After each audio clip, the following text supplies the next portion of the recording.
Good morning my dear students. आज मैं आपको क्लास 12 मैथ का लेसन 5.1 कंटिन्यूटी एंड डिफरेंटबिलिटी का क्वेश्चन नंबर 31 एक्सरसाइज का लेके आया हूं। क्या दिया है? So that the function defined by fx equal to cos x square is the a continuous function. ठीक है, तो इसको एक कॉन्टिन्यूअस फंक्शन आपको प्रूव करना है। तो मैंने क्या लिखा है? Domain is equal to R, latest x is equal to c is a variable point. कहने का मतलब यह है कि जो x है इसकी कुछ भी वैल्यू हो सकती है, ए बी सी डी, कुछ भी, 1 2 1 2 3 4 भी हो सकता है। ठीक है, तो यहां से हम क्या करते हैं, जब हमारा फंक्शन कॉन्टिन्यूअस होता है तो पहला होता है लेफ्ट हैंड लिमिट, दूसरा होता है राइट हैंड लिमिट, तीसरा क्या होता है हमारा फंक्शनल वैल्यू होती है। क्या होती है? Functional value. ठीक है, फंक्शनल वैल्यू होती है। ये तीनों क्या होते हैं? इक्वल होते हैं। ठीक है, तब हमारा फंक्शनल क्या होता है? कॉन्टिन्यूअस होता है। तो यहां पे देख लीजिए x इज इक्वल टू सी हमने मान लिया, बराबर।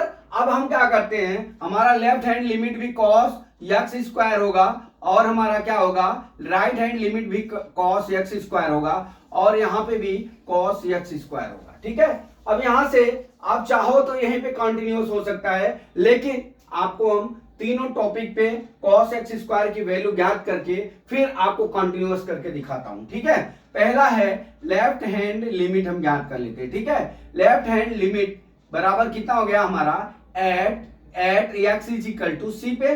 ठीक है, तो यहां पे क्या हो जाएगा, यहां पे हमारा फंक्शनल वैल्यू कितना हो गया? cos x स्क्वायर हो गया। अब यहां पे क्या हो जाएगा? Limit x tends to c minus f x is equal to कितना हो जाएगा? लिमिट x टेंड्स टू 0 बराबर cos x स्क्वायर हो जाएगा इज इक्वल टू लिमिट यहां लिमिट हटा दीजिए। देखिए यहां पे जो h है वहां पे c माइनस h कर लेते हैं, cos c माइनस h का होल स्क्वायर। यहां पे लिखेंगे लिमिट h टेंड्स टू 0। अब यहां पे जो cos c माइनस 0 हो जाएगा, इसका होल स्क्वायर हो जाएगा बराबर cos क्या हो जाएगा हमारा? c स्क्वायर हो गया। ये हमारा आ गया लेफ्ट हैंड लिमिट हो गया। ठीक है, cos स्क्वायर c हो गया।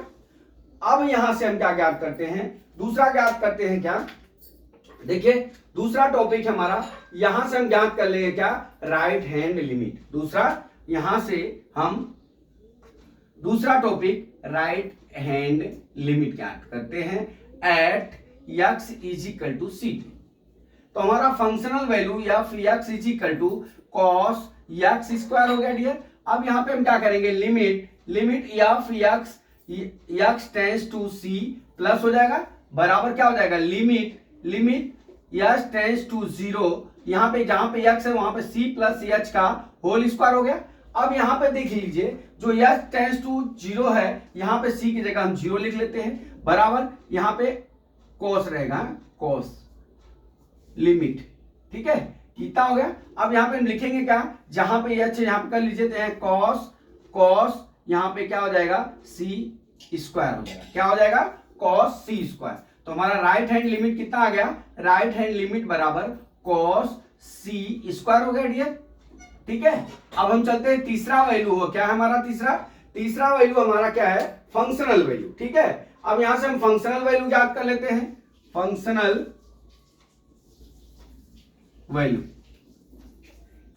Value at x is equal to C पे।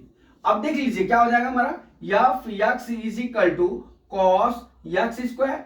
अब F c is equal to कितना हो जाएगा? cos c स्क्वायर हो जाएगा। इसलिए F x is equal to कितना हो गया हमारा? cos c स्क्वायर हो गया डियर। ठीक है, अब ये क्या हो गया? fx की वैल्यू क्या हो गई? cos c स्क्वायर हो गया। ठीक, अब यहां पे देखिए, यहां पे हम लिखेंगे क्या? अब ये फंक्शन कब कंटिन्यूअस होगा? जब हमारा left hand limit, right hand limit और क्या होगा हमारा फंक्शनल वैल्यू क्या हो जाएगी? इक्वल हो जाएगी। तो यहां पे कितना आ गया? लेफ्ट हैंड राइट बराबर कितना हो गया? cos c स्क्वायर आ गया। क्या आ गया? cos c square. तो ये क्या हो जाएगा? Functional value is continuous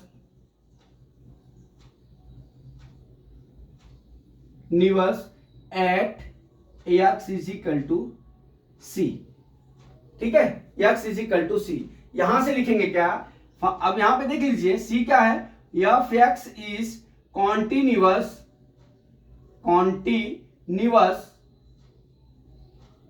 everywhere, मतलब जो इसकी वैल्यू हुए सब पे क्या हो गया, वो फंक्शन हमारा कॉन्टिन्यूअस हो गया। तो ठीक है, ये बहुत इजी सवाल था, इसमें कुछ ज्यादा हार्ड नहीं है, खाली ये दिया है। अब इसमें तीनों left hand limit, right hand limit और फंक्शन वैल्यू ज्ञात कर लीजिए।